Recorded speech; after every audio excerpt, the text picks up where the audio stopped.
Hello বন্ধুরা, আজকে একটা সুন্দর টিপস নিয়ে চলে এসেছি। মন দিয়ে দেখবে, শুনবে। এই বৃষ্টিতে ঠান্ডা, জ্বর, সর্দি, কাশি প্রচুর হয়, ওষুধ খাই তাও কমে না। তো একটা সুন্দর ঘরোয়া টিপস। আমার এটা বাগান, ছাদ বাগানে আমি কিন্তু সব রেডি করেছি, যেন কোথাও খুঁজতে না যেতে হয়। প্রথমত হচ্ছে দেখুন, বাসক পাতা নিলাম 4-5টা বাসক পাতা, এটা আমার ছাদ বাগানে। তারপরে নেব কয়েকটা শিউলি ফুলের পাতা, এতে কিন্তু জ্বরও ঠিক হয়ে যায়। তো আমার ছাদ বাগানেরই সব গাছগুলো পাওয়া যাবে, কারণ আগে এগুলো অনেক কষ্ট করে জোগাড় করতে হতো। তারপর থেকে ঠিক করেছি আর কষ্ট করব না, আমার নিজের বাগান আছে, বাগানেই বানানোর চেষ্টা করব। তো আমি কিন্তু বাগানে বানিয়ে ফেলেছি।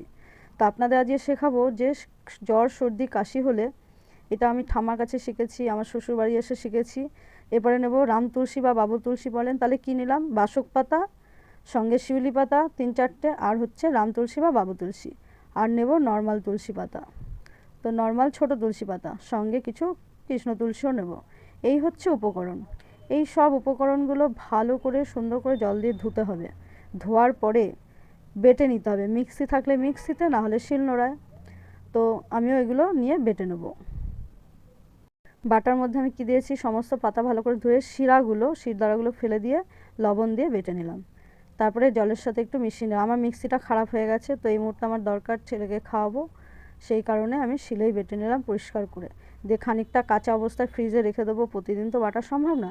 আর একটুখানি আছে গরম করে নেবো। এটা লোহার ধাগার পাচার না কি বলে আপনারা, আমি জানি না, ভুলে গেছি।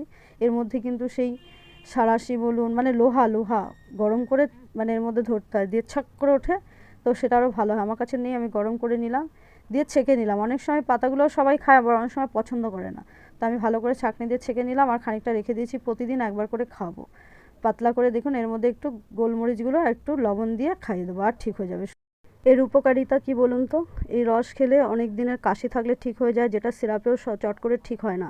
জ্বর থাকলে, ঠান্ডা লাগলে সব কিছু ঠিক হয়ে যায়। এটার ভীষণ উপকার, কিন্তু ঠিক করে বানাতে হবে। অবশ্যই গোলমরিচ আর একটুখানি লবণ কিন্তু দেবেনই, আর উষ্ণ গরম খাবেন, তাহলে শরীর ঠিক হয়ে যাবে। এর মধ্যে আদাও দেওয়া যাবে, এক কথায় বলা হয় পাচান।